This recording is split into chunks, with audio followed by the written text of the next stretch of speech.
wonder comes when you are stumped. To borrow a line from the film itself, the mystical Eve character at the end, or toward the end of the film, says, "Isn't it funny that you can see so much further in the dark? Assuming it's a clear night, we're staying outside, we look up at the stars and there are these things that are billions of light years away, and we can't see them, in the light of the sun. We can't see them in the daytime because the light is obscuring that. Likewise, sometimes we need to be in the dark in order to see further, and not be blinded by our preconceptions of this is the way how the world is, this is how things work, this is how my life is, that kind of thing."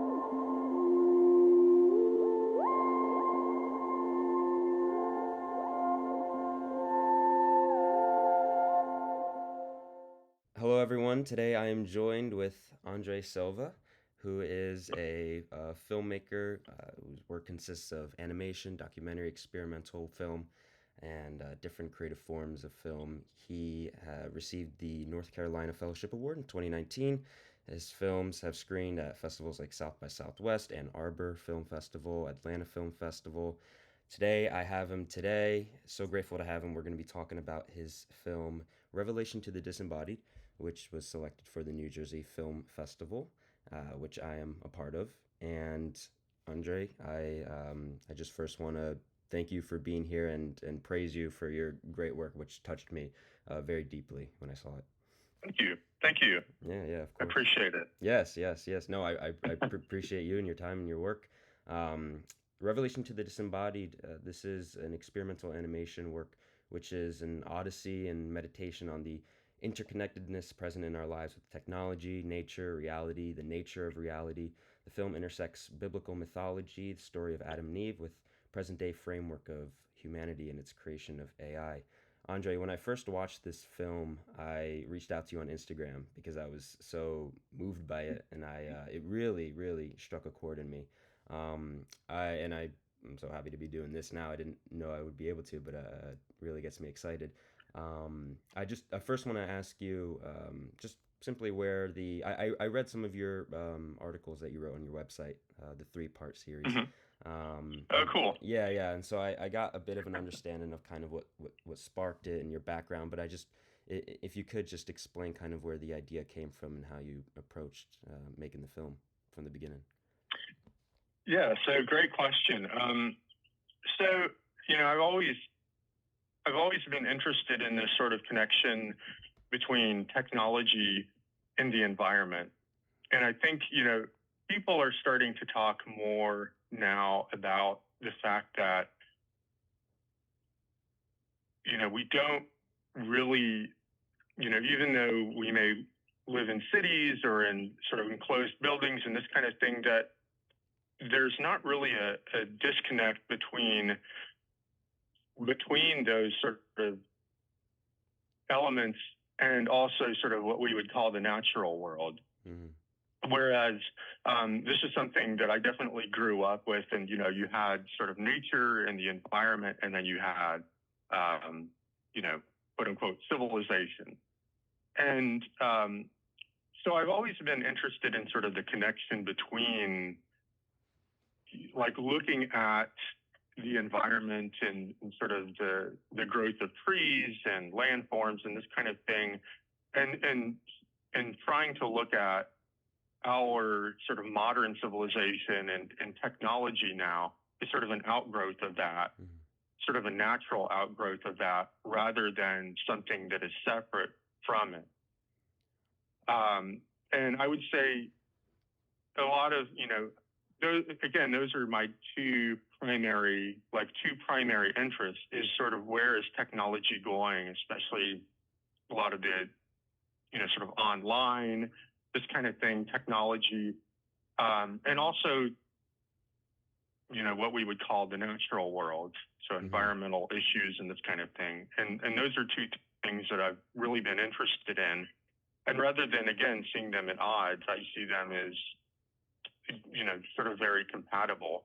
At the same time, with regard to sort of the mythologies and in this case, the Adam and Eve story and the Garden of Eden story, that is a particular story that is open to much interpretation. And one can take it literally. I don't, but I don't. There are so many metaphors within that story that that sort of parallel interpretations that are all valid. Some people see that Garden of Eden story is almost a metaphor for what happens in the human mind as we emerge from infancy, toddlerhood to sort of entering the state of the rational mind, where we do start, we move from seeing ourselves as sort of a whole to this sort of separate node or entity within our environment.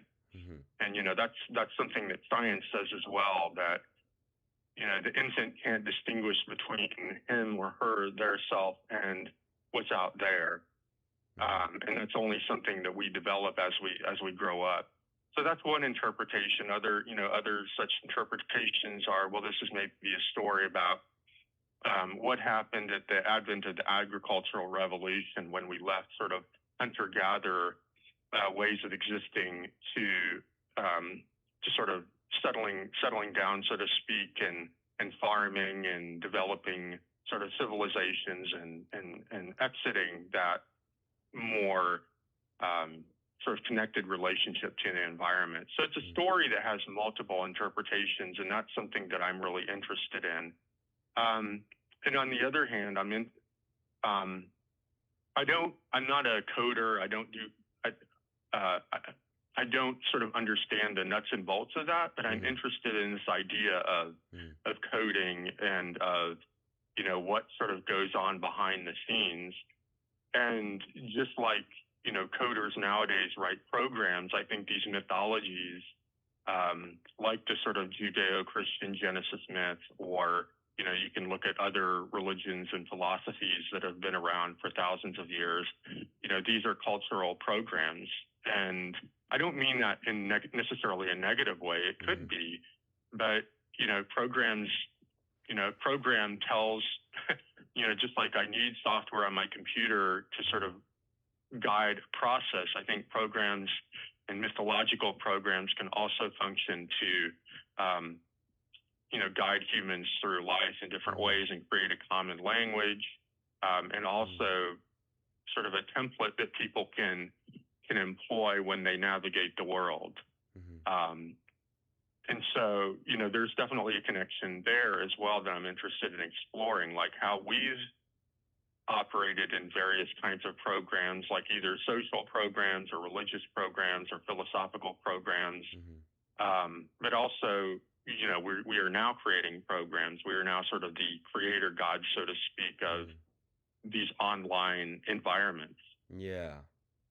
It's you talk about religious structures or philosophical structures being programs, and I wrote down something that you said in one of your bios on one of your pages. You talked about how our own programming in turn determines the programs we create, and that's kind of that idea fascinates me a lot. It's I'm working on an AI script right now, and it's this idea, like you talk about, that the way we are programmed, whether it be from trauma or the way we grow up or our parents or the religion we believe in, it determines how we view the world and what we create, and that in fact creates our society in general. But it's really interesting that you talk about then that connects the idea of like the division between nature and then technology, when you, like you say, which I mean I agree with, and it's basically that there's not, the boundary isn't as clear as we like to think of it, because in a way technology is nature. It's just maybe in a form that we would consider not nature anymore, but it really is, and that's why, like you say, there's a lot of synchronicities between, whether it's like you say in your page, a map of neurons in the brain, or a map of on a virtual network or something. So yeah, I think all of those ideas, just that's one of the reasons this film touched me, because those ideas fascinate me, and then to see you visualize all of that is just like wow. It really it forces you to think about things in a different light, not see technology as something like, obviously where, we don't really know where it's going, but we can use things we already have in our life to kind of Mhm. predict maybe the direction it might go, or, things along those lines.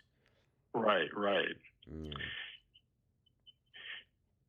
Yeah. Um, exactly. And I think, just to kind of add to that, there's a lot of talk now. You mentioned kind of that you're working in AI. Yeah, I'm working Um, on an AI artificial. It's a film about a computer scientist who makes um an a like you said, I don't know much about computer mhm. programming, right? I'm not a computer scientist. I'm majoring in filmmaking at Rutgers, but technology, computer programming, it fascinates me, and AI and where it's headed. And my film is just about a scientist who creates this thing called the master algorithm, which is a real thing. It's sort of like a myth, actually, in AI, artificial Oh, wow. intelligence. Yeah. So the master algorithm, there's five, there's five tribes in algorithm coding. I forget what Hmm. they are. They're the symbolists, the connectionists, and three other names that are slipping from me. But the master algorithm is it's theoretically possible. It's basically a combination of all five schools. And when it's created, computer scientists say, some say that it would be the last invention that we would have to create, because it would theoretically be able to invent every other invention possible. So my script is about someone who invents that, and then the algorithm, the cliche way, revolts against, kind of. But it's supposed to be about the idea that you talk about, how our program and uh, it determines the programs themselves. So it may less be a question about what are the powers of technology, Mhm. and more be a question about, well, what are our morals? Because at the end of the day, our programming in our minds and what motivates our actions will motivate the AI itself. So that's kind of my ideas, and that's I draw a lot from I drew a lot from your film, just like thinking about those ideas and whatnot. But yeah. Yeah, yeah. I'll have to look that up. That's Yeah. the master algorithm. Yeah. Um, because I'm still kind of researching this Me. topic, and I want to know Yeah. Me kind of too. more about that. Yeah. Um, there's a book that I'm reading right now, because this is part of a trilogy. Hmm. Um, and so I'm kind of prepping and starting to film for the next the next installment, the next and last installment of this. Um, and it's kind of like related to what you were saying. There's a book, I'm looking this up on my phone Oh right yeah. now. It's different, and I don't know if you've heard of this before. The author is James Bridle, Mm. and it's called Ways of Being: Animals, Plants, Machines, the Search for Planetary Intelligence. Ooh. And it's kind of really interesting, because he addresses, right, they Hmm. um, address just some of these ideas that we're talking about, and even the way, yeah, that when we look at the way that our technology was created, everything is kind of based on binary code. Hmm. But he's also exploring this idea of, like, well, why is there this, why have we created technology with this binary relationship? Hmm. And he's sort of like saying that maybe it's a little bit more complicated than that. Hmm. And he looks at, like, animal intelligence to just kind of show that, hypothetically, if instead of humans, and sort of the way that we have been developed, instead of us developing technology, what if trees develop technology, or what if mushrooms develop technology? I mean, that sounds kind of absurd, but it's this idea of, like, these different kinds of intelligence, and the way that those intelligences navigate the world is very different than how we navigate the world. Hmm. And if they were able to create, a sort of a technology like this, that technology would be formed very differently. Hmm. So, Yeah. yeah. Wow. I'm gonna definitely check that book out, because I Hmm. mean, that's all those things sound. I mean, it's about the ideas we're talking about right now, Hmm. and that's great. And I also want to learn more, not just about those, but just like specifics about computer program in. Hmm. I think when it comes to making scripts or stories, there's a balance, I guess, because obviously you might not have, if you're a filmmaker, you don't have all the time in the world to like learn everything like a computer scientist would. Right. But maybe that serves Right. you, it might serve you in a way though, because maybe if you're not so nose in the book, then you could have a bigger picture almost and Yeah. pull creatively.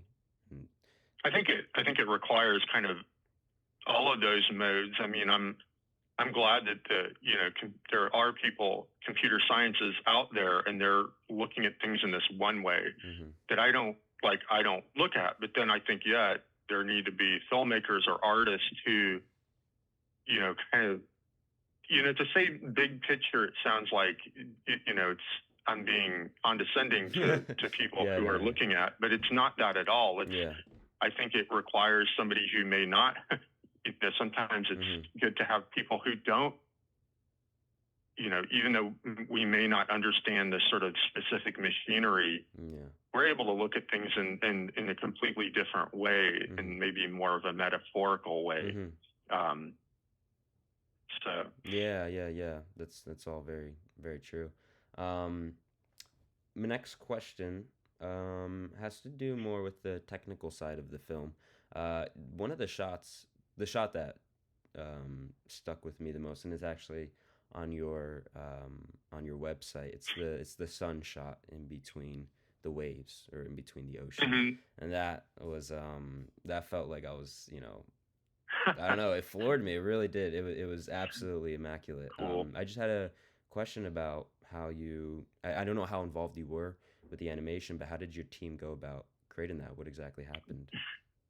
Uh, so I mean, I was there. This film took 3 years Mm, because I was primarily the team. mm, I had so I teach at the University of North Carolina, Wilmington, mm-hmm, and we're right by the ocean, which is why I had access to that shot. I had mm-hmm, a few people working, like actually students work with me at different times.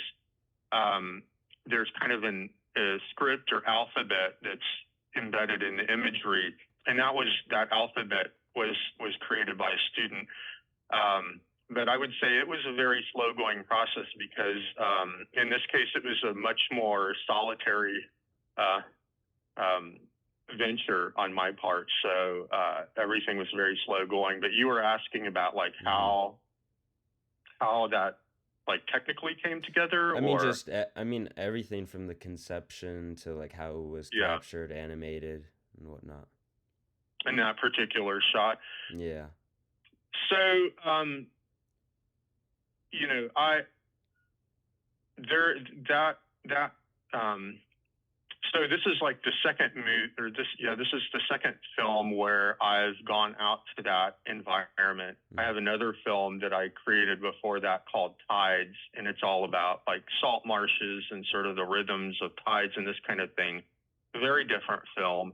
Mm-hmm. Um, and both films utilize the setting of this island. It's a barrier island called Masonboro Island, and it's off this coast. In southeast North Carolina, and you cannot access this island by car. The only way that you can get there is by wings if you're a bird, or by boat if you're anything else. Yeah. And because it's a pretty low lying island, so they can't develop on it, and that's the other thing. It's completely undeveloped. Mm. But I really like going out there, especially early in the morning, which this was at sunrise. And it's kind of this liminal space between, I feel like when I go out there, I kind of leave the noise of civilization, so to speak, quote Yeah. unquote civilization. Mm-hmm. And it's a completely different space out there. And so I'm really inspired by that. Mm-hmm. By that space. And so,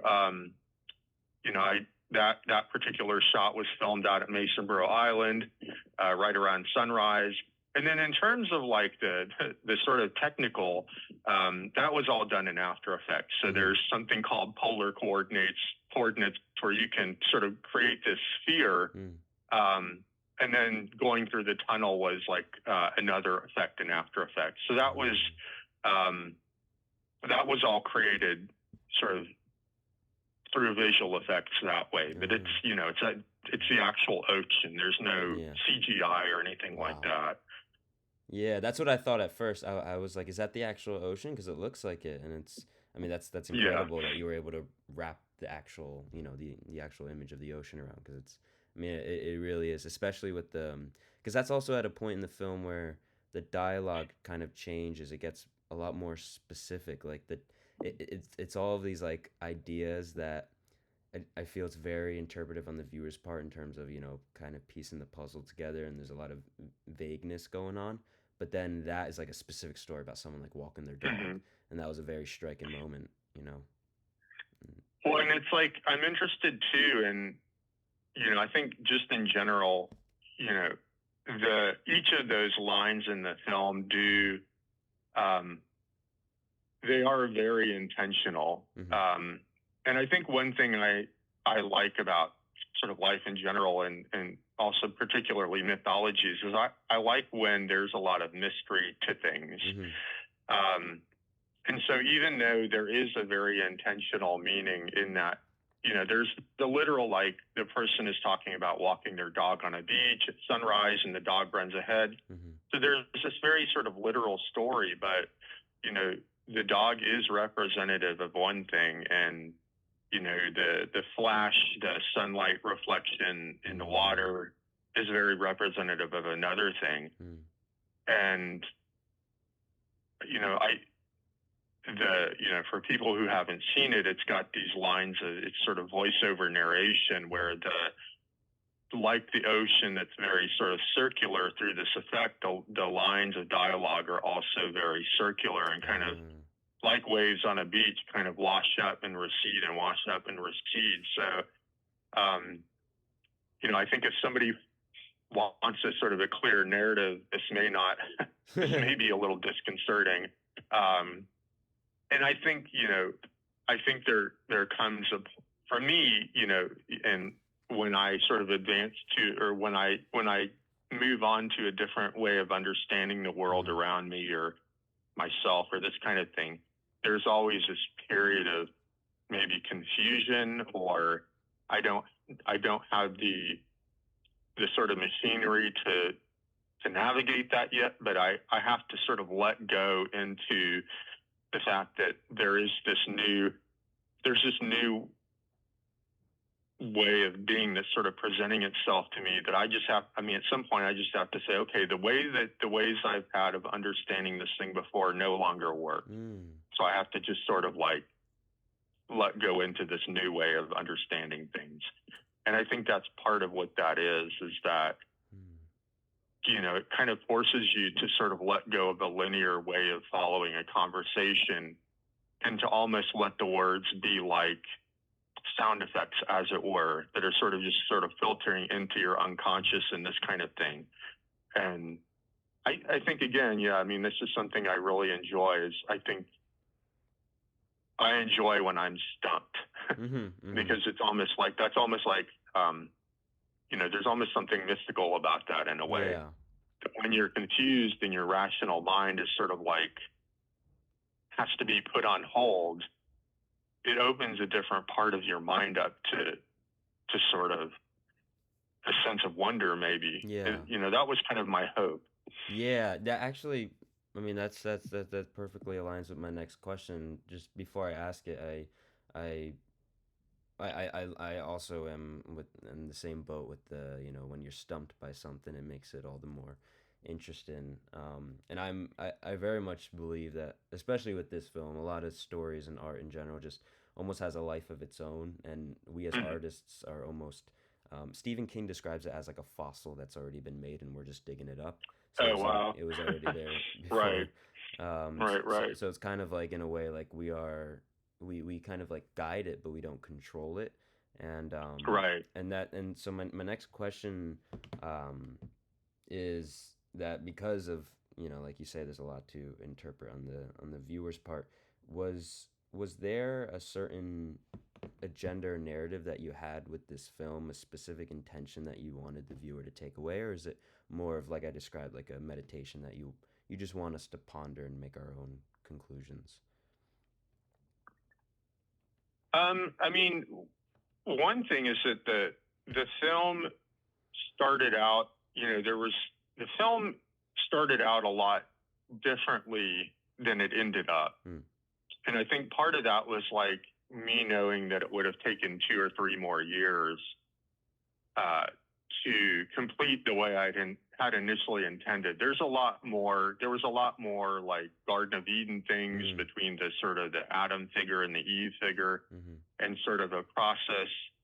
They were going to go through this sort of ritualistic process of like very methodically cutting the forbidden fruit and digging out the seeds, and like there was this very methodical ritual, and that got cut, and the film became this much different thing, and it became much more sort of started having this environmental bent to it, and I'm glad that even though it took a different path, I don't see it as a compromise. What happened, it just it just kind of took a different direction, and I think it also reflected maybe where I was at the time. But in terms of the question, is there something I want people to take away from it? I think part of that is I guess the work that I make in general, and my film Tides was like this as well.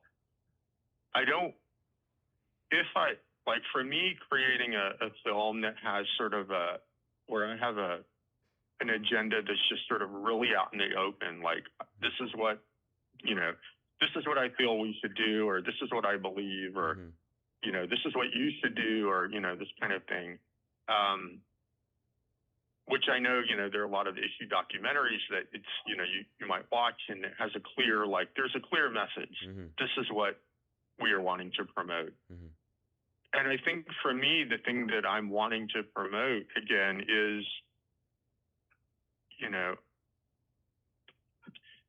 I think the message that I want to convey is that I don't want it to be clear. And I don't mean that in this sort of like pretentious way of like, well, what does it mean for you? But I just think about the things that kind of really inspire me the most are when I'm in those slightly, like I feel that when I'm in a state where I'm a little confused or a little stumped, I feel that my world becomes a little bigger because I realize that, there's something that I wasn't looking at before. Yeah. And I think that's kind of the message that I want to convey, is that I don't want these films in anything that I do to be what I would call a closed system, where it's like, this is the message, this is what it means, this is what I want I want to create something where the mystery continues. Yeah. Every once in a while I'm at a film festival and the film is screening and I watch the film again. And I'm like, I watch it and there are things I'm like, oh, that's what that means. Yeah. So it's almost like, and I like that, I want there to be, I want to be able to listen to somebody talking about something related to the work that I'm working on, and it reflects a part of the work, maybe 2 or 3 years later, after I completed the work, where I'm like, well, that completely interprets that line for me. So, I guess that's another thing, is I want the work to be a living work. And I feel like when it's a closed system and the meaning is already contained and everything is there, it's almost like the film kind of exists in a casket, whereas I would like this to be something that's constantly growing. And I think,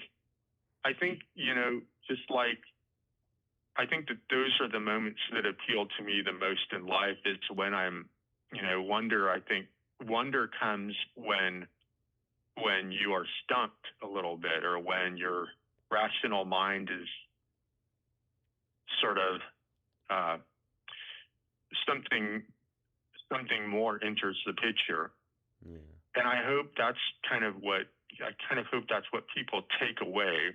And I understand that I understand that that may also result in something that's very inaccessible. Hmm. And I guess I'm okay with that, but Mhm. I feel that that's, people have to kind of create what it is that drives them, that kind of inspires them. And this is something that inspires me. And again, that's not to say like, it doesn't mean anything and it's completely arbitrary and absurd. It's not. It's absolutely, you know, to borrow a line from the film itself, the what I would call the mystical Eve character at the end, or toward the end of the film, says, "Isn't it funny that you can see so much further in the dark?" Mm. And to me, that line, while maybe seeming absurd, because of course we think of like when we're in the dark, we're bumping into things and we can't see anything. But to me, other than the sort of literal, like, assuming it's a clear night, we're staying outside, we look up at the stars and there are these things that are billions of, light years away. And we can't see them, in the light of the sun. We can't see them in the daytime because the light is obscuring that. Likewise, sometimes we need to be in the dark in order to see further, and not be blinded by our preconceptions of this is the way how the world is, this is how things work, this is how my life is, that kind of thing. That I would say is the equivalent of like the light, the sun, that that kind of like outlines everything very clearly for us in a much closer perspective. But when that's gone, maybe you can see things that you couldn't see before. Yeah. Wow, that's awesome. I love that what you just described about the light and the darkness. I never thought about that because in a way, like if you're like next to a table and there's like an apple on the table and there's just like a light shining on it, and then Mm-hmm. you see the apple and then that's it, end of story. There's an apple there. But then if Yeah. there's no light, then like you said, it kind of forces you to, you can't depend on something else.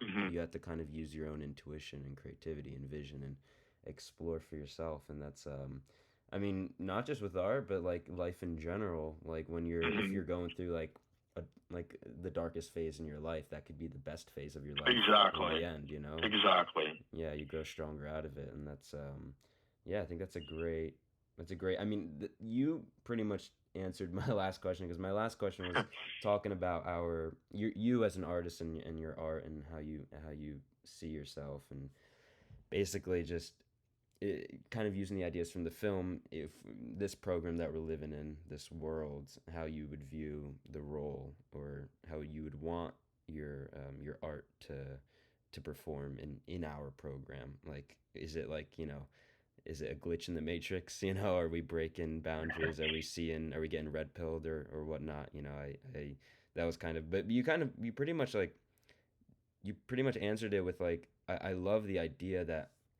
a film, its openness kind of creates its infinite nature, in terms of what people can, and I think, because like you said, like you brought up, a lot of the times that gets a critique of like, oh, it's just a bunch of random bullshit, and Yeah. the artist wasn't thinking, or I could record paint, drawing on a wall for an hour, and that's there's so much interpretation. But I think your artistic process, you said you capture things that, that strike something within you, that you are very Mm-hmm. curious about. And I think that, if like, it's kind of the idea that if you're excited about something, then someone else probably will.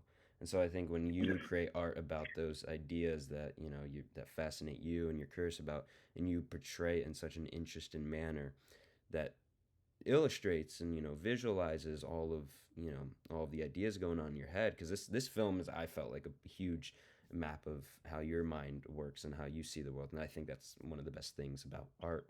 But yeah, like you get excited about it, and that makes us excited about it, and that makes us, Right. interested about it. I think that's all anybody can do is like, Mm, you have to kind of operate from that core of inspiration. mm-hmm.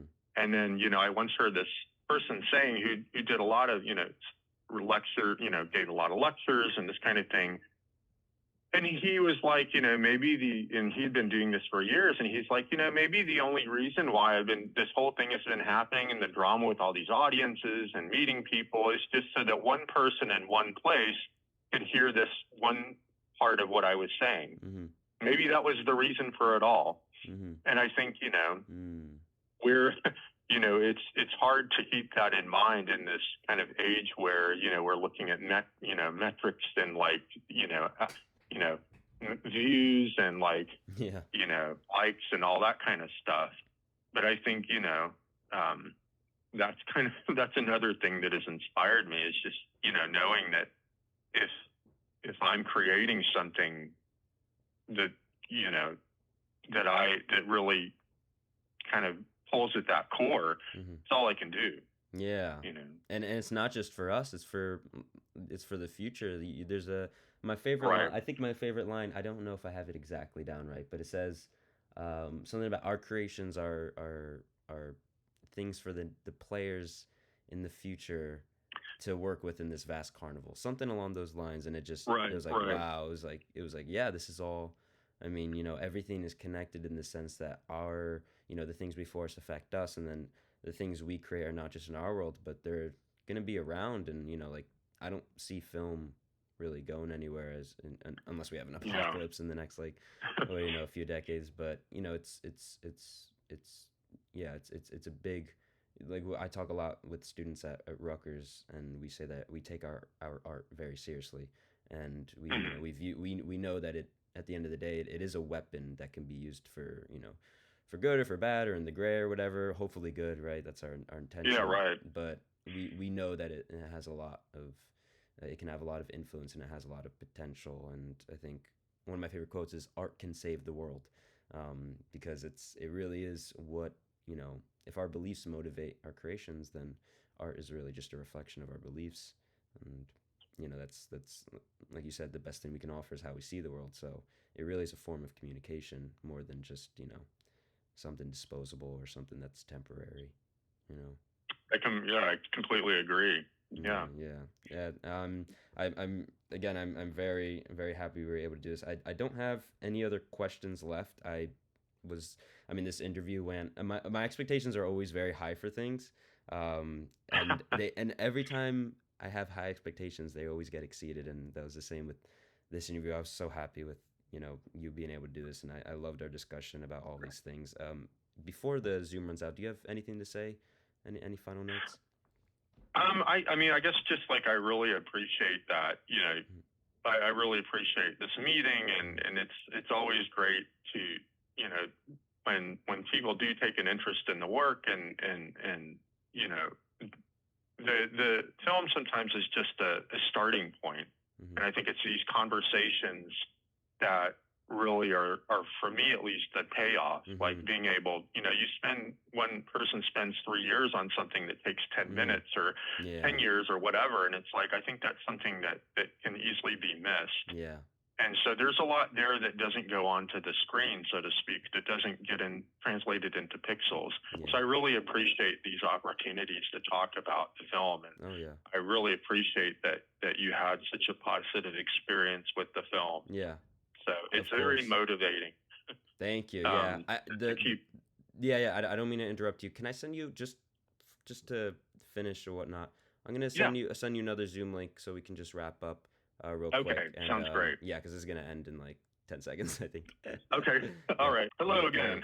Hello. So I have with me Andre Silva.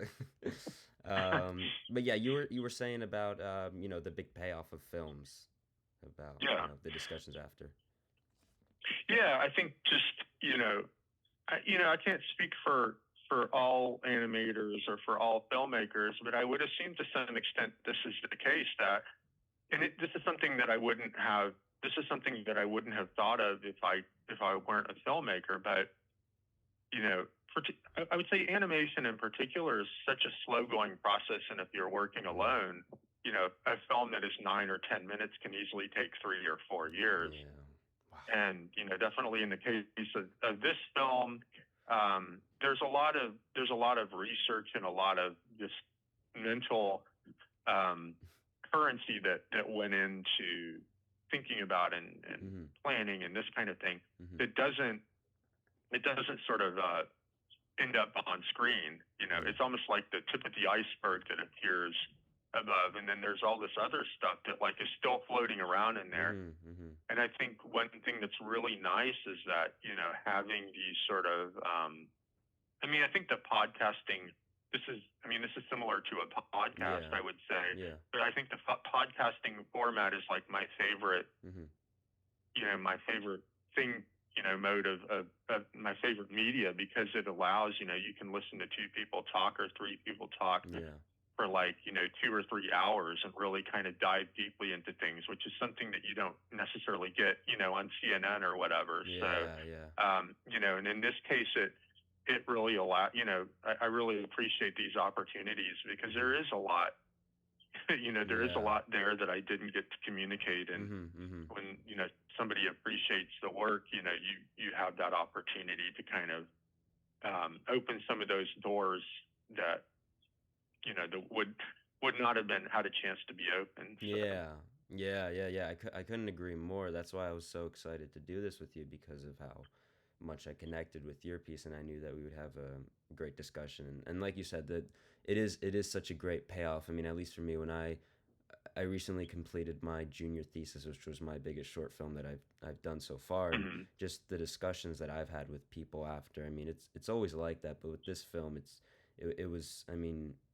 it's because, like you said, there's so much that sometimes it doesn't make it in the film, or so much that you have yet to Right. say, or like you want to explain something. You're like, and when you get to do that, it's almost like two people communicating through Morse code, and then they meet up in person finally, and they get to like say like, oh, yeah, Right. like that was what you meant. Oh, that's funny.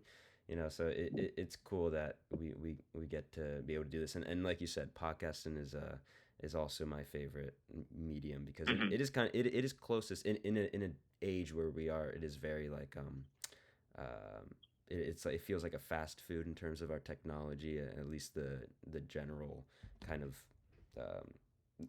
what it seems to be mostly for people is very like 5 seconds, move on to the next thing, Right. scrolling or whatnot. But those long form things bring us back to kind of physical interaction, a conversation with someone, right? You can't go up to someone and start a conversation and then scroll to go to the next person. You Right. kind of have to sit with that conversation, which I think is a great thing. And hopefully I want to start a podcast soon. I'd love to talk to you again about anything, whether it's a film that you've Definitely. made, or a discussion, or anything like that. That would be amazing, because I really enjoyed this one with you. It was really, really great. No, thank you. Yeah. Yeah. Well, yeah, and keep me posted on your film as well that Oh, you're yeah, working yeah. on. Like when you finish that and have the Mhm. link, I'd love to take a Oh, look of at it. course. Yeah, So, thank you. yeah. Thank you. Yeah, that means a lot, really. Yeah, it's my biggest, it's that project where I think my friend and I, we started writing a script. We were like, all right, it's going to be a 20-minute short. And then we were like, no, 30 minutes. And then no, feature. And then no, Right. back to 20. Oh, Right. we'll do a micro short. It was one of those projects. It's been ongoing in our heads for a couple of years, but it'll get done. And once it does, Yeah. it'll be worth it, and the payoff will be good. But thank you so much, Andre Silva, for your time. Thank you for your words, your discussion, and thank you for your work. It means a lot that we have a community of artists and community of people that we're able to, once this is up, other people will be able to enjoy this and get something out of it. So thank you again. Excellent. And we'll keep in touch, and good luck with everything going on in the future. Thanks. Yes. Thanks, you too. Yes. Thank you. Thank you.